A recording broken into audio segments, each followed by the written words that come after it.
Сәлем достар, біз бүгін сіздермен үшінші жұп нервус окуломаториус туралы талқылайтын боламыз.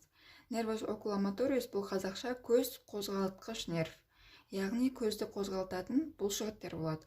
Осы бұлшықеттерді нервус окуломаториус иннервациялайтын болады. Ең алдымен көздегі қандай бұлшықеттер бар екенін есімізге түсіріп өтейік.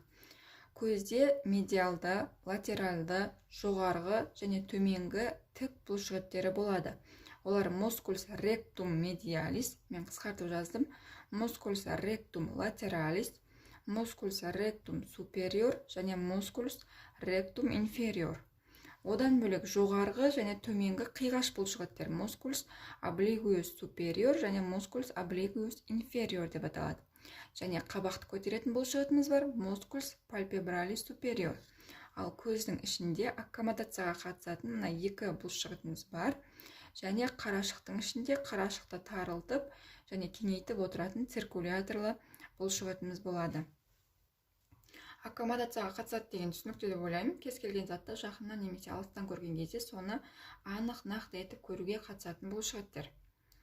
Ендеше нервус окуломаториустың ядроларына келейік. Нервус окуломаториустың 5 ядросы бар.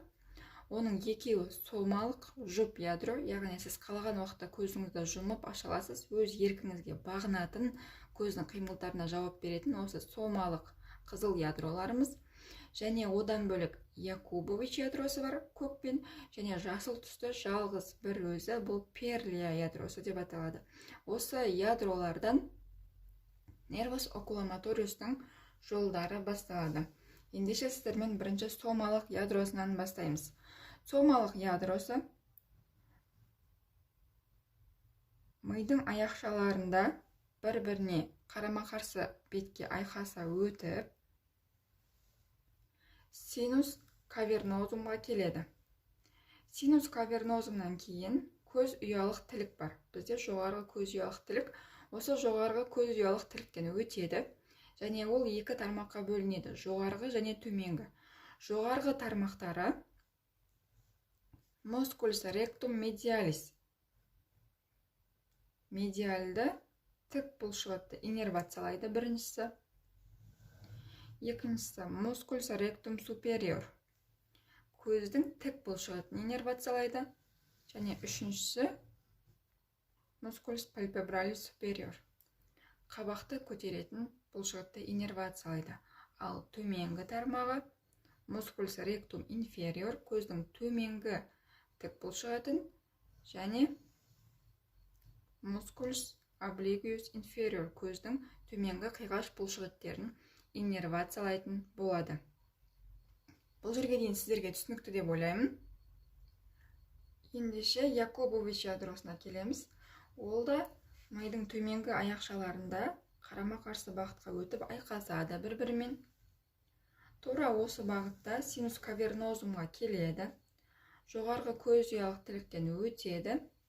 Және жаңағы айтып өткенімізде көздің ішіндегі, қарашықтың ішінде болатын циркуляторлы бұлшықеттеріміз бар деп айттық қой. Осы қарашықты кеңейтіп, тарылтып отыратын. Осы бұлшықетті барып иннервациялайды. Қарашықтың ішіндегі циркуляторлы бұлшықеттерді. Бұл Якубович ядромыз. Және бір ядромыз бар, жұп ядромыз, бұл Перлия деп аталады. Сіздерге түсінікті болу үшін аттарын жазып қоя салайын. Перлия ядросы және Якубович.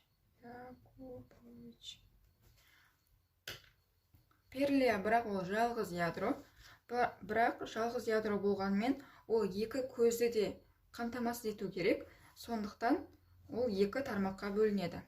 Яғни бір тармағы екінші көзге, екінші тармағы екінші көзге беріледі. Ол да осы синус кавернозумнан өтіп, жоғарғы көз ұялық тіліктен өтіп, бұл аккомодацияға қатысатын бұлшықетімізді барып иннервациялайды. Осымен нервус окуломаториус аяқталды. Ядролар түсінікті болды деп ойлаймын. Перлия ядросы бар, Якубович ядросы бар, және соматикалық ядросы бар. Ал байқасаңыздар, мына жақта мускулс облигуус супериор және мускулс ректум латералис иннервацияланбай қалды. Оны 4-ші және 6-ші жұп нервтеріміз иннервациялайтын болады. Сіздермен бірге болған Гүлбану Ғаниқызы.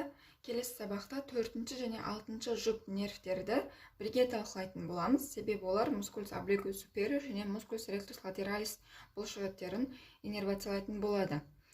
Егер видео ұнаған болса, каналға тіркеліп, лайк басып кетіңіздер. Осы 12 жұп нервті аяқтағанша сіздермен бірге боламыз.